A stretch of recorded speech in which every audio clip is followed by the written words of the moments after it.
Parsonage Museum, historical residence of Lucy Maud Montgomery during 1894-95. Come in, relax, and join us for Storytime with LM Montgomery. Hello, my name is Rebekah Brown, and I'm going to be reading the poetry of LM Montgomery, 1883 to 1894. In 1917, Lucy Maud Montgomery responded to a request from every woman's world to write the story of her career. By this time, she had already achieved international fame through the publication of Anne of Green Gables and the 6 sequels to Anne. And in her response to their request, she wrote 6 articles that now appear as The Alpine Path.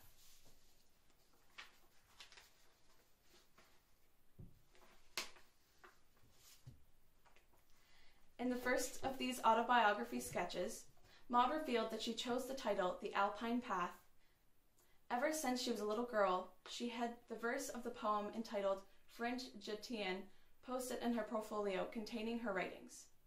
These verses were the keystone of her every aim and ambition.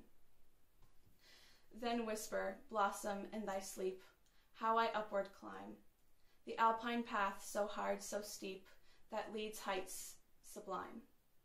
How I may reach that far-off goal of true honor and fame. How I write its shining scroll, a woman's humble name. She was just 9 years old when she wrote her first poem in 1883 entitled Autumn. The opening lines read, Now autumn comes, laden with peach and pear. A sportsman's horn is heard throughout the land. The poor partridge, fluttering, falls dead. Her father had come to her every day she wrote it, and she proudly read it to him. He remarked very unenthusiastically that it didn't sound much like poetry. When she told him it was written blank verse, he responded, very blank indeed. Although she felt quite squelched in his response, she knew she could write poetry. She loved the trees and gave names to her favorites, such as White Lady, the magnificent old birch tree, and the haunted wood that she named Monarch. Every tree in their orchard had its own individual name, such as Little Syrup Tree, the Spotted Tree, the Spider Tree, and Gavin Tree. That was named because a small boy named Gavin had once caught stealing apples from the tree. The third poem she wrote at age 9 was entitled Monarch of the Forest. Around the poplar and the spruce, of fir and maple stood, but the old tree I loved was best, grew in the haunted wood. It was stately, tall old birch tree, with spreading branches green. It kept off heat and sun and glare. 'Twas a gladly tree, I ween. 'Twas a monarch tree in the forest, of splendidly kingly name. Oh, it was a beautiful birch tree, a tree that was known to fame. When Maud was 12 years old, she wrote a long poem entitled Evening Dreams. The first 2 stanzas read, When the evening sun is setting, quietly in the west, a halo of rainbow glory, I sit me down to rest. I forget the present and the future. I live over the past once more, as I see before me crowding the beautiful days of yore. In August 1890, she traveled west to stay with her father and his new wife and half-sister in Prince Albert, Saskatchewan. She had very much looked forward to reuniting with her father, but the year that she spent there, Maud was very lonesome for Cavendish of her Prince Edward Island relatives.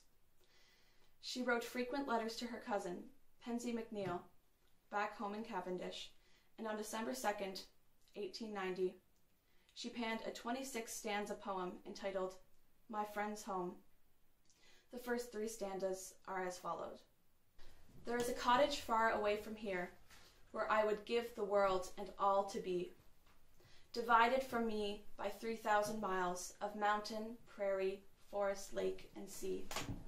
'Tis not my home, though almost 'tis as dear, and next to home, the fairest spot on earth, a little cottage in the far-off land, in the blue-circled isle that gave me birth. Far from that spot, far, far from all that I love, far from the blue-skied breezy island home, 'neath cold grey skies, mid faces strange and new, a stranger in the alien land that I roam. The next 19 stanzas describe her memories with Pansy, their friendship, and the island that she loved so much. The final 4 stanzas of her poem read, I wake, I find myself alone, alone, in this far land, to me so strange and new. I wake, I find myself alone, alone, in this far land, to me so strange and new. I wake to bitter tears, longing in vain for a friend, a home, dearest one, for you. So here in my bondage I sigh and fret for a sweet time that when I will say goodbye. To this cold land hastened back again, to my dear hill slopes and my own blue sky. This is the hope that brightens all for me. The time some day must come and I shall go. Back to my home, my friends, my loved ones, my hopes, and all the fair, sweet scenes I used to know. And one dear friend, I clasp your hand once more. Hopes and ambitions will again be sweet.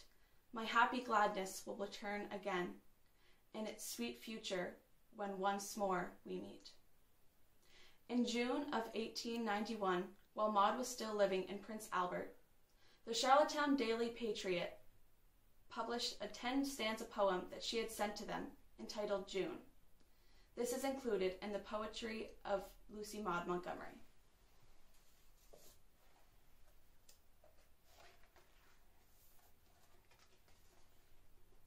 Wake up, the robins warbled, the summertime is here. The month of blushing roses, the darling of the year. Wake up, you lazy dreamer, the summer's waiting for you. The summer days are long and golden, the sky's a tender blue. The earth is full of gladness, of light, of song and bloom. Join in the summer's brightness, nor ever think of gloom.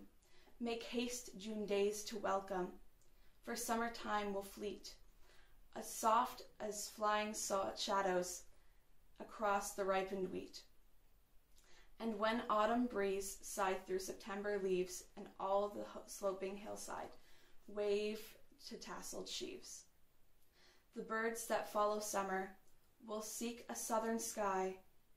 The sweetness of her blossoms will all forgotten die. The summer to her lover will yield her weary charms, sing peacefully to slumber, and die in autumn's arms.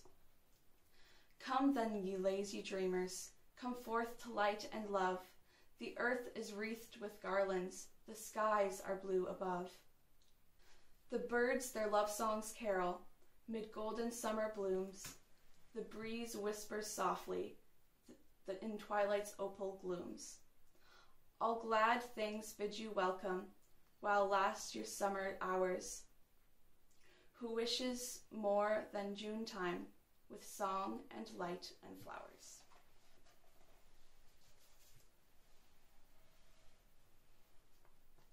That same day, the Prince Albert Times accepted her poem, A Western Eden.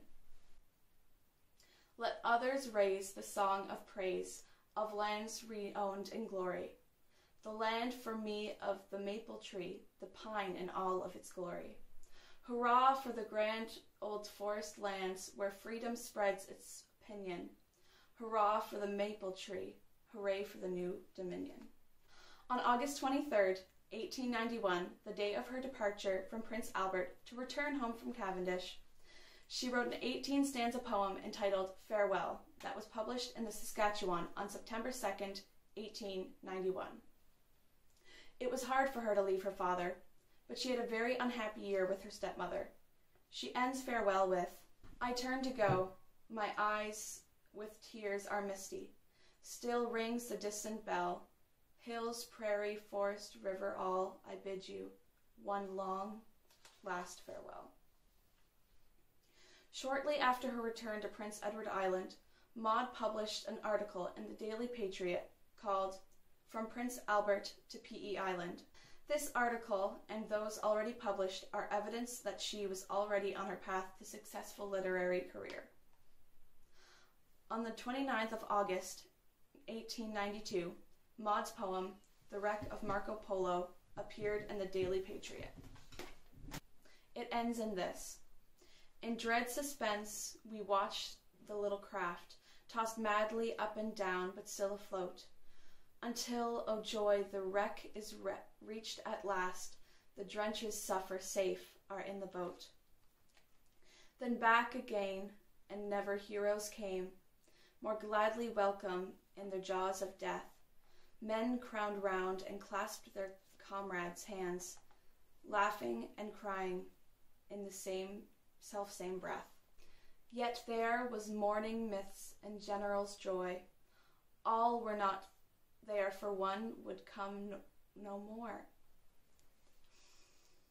Drowning in the sight of land, in sight of home, in sight of friends upon his native shore. Another day the happy morn laughed out, o'er seas blue tender as baby's eyes, where yesterday the stranded vessel lay, blank weavelets sparkled under sunny skies. And now when August gales are wild and fierce, when waves leap high, cloudy heavens frown, men say, with anxious glances, seaward east, it was a day the brave old ship went down."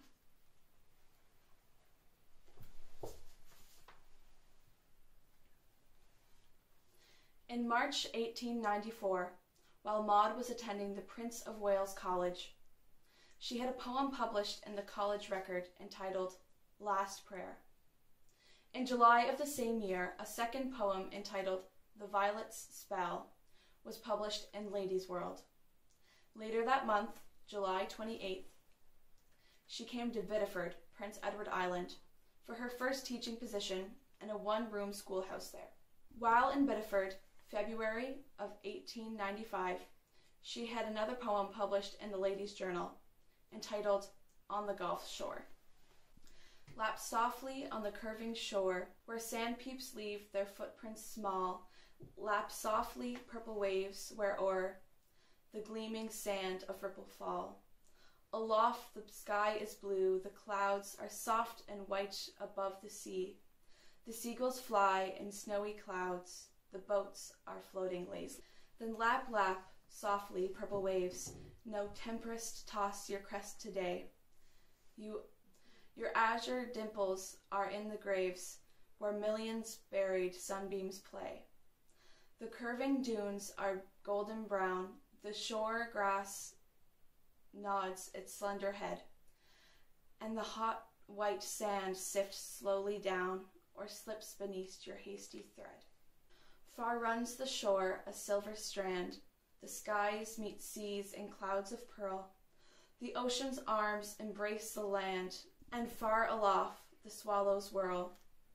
Then lap, lap softly on the shore, blue waters lap, I rest and dream of ships that sail your surface o'er, and watch the shifting sunbeams gleam. On June 17th, while still in Biddeford, Maud received word that she had a story accepted by the Ladies' Journal in Toronto. In her journal, she wrote, "No pay yet, but that may come someday." The title of her first story was Baking of Ginger Snaps, that we will read for you tomorrow. Maud's writing career was starting to take off, and in 1896 she had 5 poems accepted by various publishers: The College Observer, Youth's Companion, Ladies' Journal, Golden Days, American Agriculturalists. In some of her earliest works, she wrote under various pseudonyms: Maud Eglinton, Maud Cavendish, and M.L. Cavendish, before she started her own name for her writings, L.M. Montgomery. We hope that you will join us again tomorrow when we present another Story Times with L.M. Montgomery.